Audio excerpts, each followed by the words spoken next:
ururka caawinta curyaaminta Soomaaliyeed ee Rajaqab ayaa gaadiid u qaybiyay dadka naafada ee ku nool magaalada Gaalkacyo xarunta gobolka Mudug. Ururka ayaa 80 gaari oo dadka naafada ah ay ku socdaan u qaybiyay qaar ka mid ah dadka naafada ee ku nool gobolka Mudug oo ka kala yimid Puntland iyo Galmudug. Munaasabada lagu wareejinayay ayaa waxa ka hadlay wakiilka Rajaqab ee gobolka Mudug Mustafa Cabdullaahi iyo wakiilka Rajaqab ee Puntland Sheekh Ibrahim Ciise Daahir. waxaan ahay qaban qaabiya xalfadda Rajaqab Foundation aad baan idin salaamayaa in badan. waxaan haddana ku soo dhaweynayaa wakiilka guud ee Rajaqab Foundation Sheekh Ibrahim Ciise Daahir. waan u mahadcelinayaa marka hore Rajaqab Foundation ama Rajaqab Haquusan dadka ku deeqay haddii hadda sawirkeeda la idin tuso idinkana ooyaya dad waxaa ku deeqay oo madax ka ah meesha intaa kurka kaliya u nooshahay inta kale baraata ay tahay baa aas-aasay haddana ka shaqeeya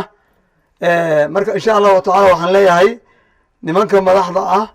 iyo ummaddii ka qayb qaadatay oo bilowday barnaamijkan jannatul firdaws allah uga yeelo aniga oo ii wakaasheen cabdiraxmaan sheekh faarax iyo guddida kaleeto waxaan leenahay kuraastaas lacag badan baan ka soo bixinay waxaana lacagtan qaaliga loo bixinayay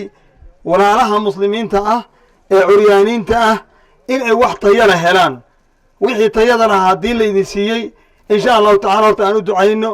aniguna insha allahu tacaala waxaa maadaama oo wakiilkii guud hadda uu kaga dhawaajiyeen qof kasta waxaan u sheegaynaa qof dadkii la soo baxay sadaqadan qof aan kursiga munaasab ku ahayn ma aanan saarin. munaasabada ayaa sidoo kale waxa ka hadlay gudoomiyaha naafada Puntland Saciid Barre Khalaf iyo gudoomiye ku-xigeenka naafada Puntland Siyaad Saciid Cali. waxaan leeyahay Rajaqab Foundation dadka sadaqadan la soo baxay ee muxsiniinta ah ilaahay meel wanaagsan haynu ku bedelo waxa la soo baxdeen waxaadna u soo dhibteen walaalihiin baaskiilo ma oranayaan waa cagaan oranaya waa cagahoodii sababtoo dad labadood go'an yihiin ama lagu ogaan yahay culiyaamaha way gurguranayaan way cagay u noqonayaan dadka ka shaqeeya barnaamijkan oo gaariyaashan anfacaya dadka naafada ah marka waa lugo baan dhihi karnaa qofkii awal lugtiisa ama fadhigiisa ama aad ugu baahnaa si wanaagsan buu u anfacayaa waxaan u mahadcelinaynaa marka ciddii ka soo shaqaysay. ugu dambeyntii xildhibaan Sadiiq Warfa oo ka tirsan baarlamaanka Soomaaliya iyo gudoomiyaha waxbarashada Galdogob Cabdi Ciise Cilmi ayaa ka hadlay munaasabada. runtii waxaa sharafiya maanta inaan magaalada Gaalkacyo ku sugannahay annagoo ka maqraati kacayna waxqabadka Rajaqab Foundation inay maanta ay kaalmadii ay ummadda Soomaaliyeed ee dadka walaalahooda ahaa iga soo aruuriyeen qurbaha qaasatan jaaliyadaha Chicago, Seattle, Washington iyo Minneapolis, Minnesota inay maanta ay soo gaareen magaalada Gaalkacyo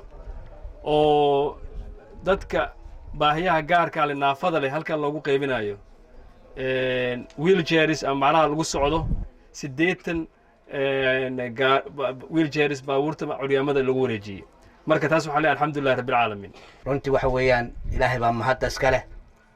waxa kan dad walaalihiina sida Sheekh Ibrahim sheegay macna Cabdullaahi fiigo horeeyaba baa idinku deeqay waxaana la rabaa siday tahay inaad uga faa'iidaysataan oo runtii aad iyo aad sida Sheekh Ibrahim sheegay lacagta qaaliga laga soo bixiyay inaad ilaashataan. maanta waa loo baahan yahay naafada Soomaaliyeed waa guuleysatay ilaahay ajaraasanaad ku sinninkiisii. Saciid Cabdullaahi Kulmi Nadaara Universal TV Gaalkacyo.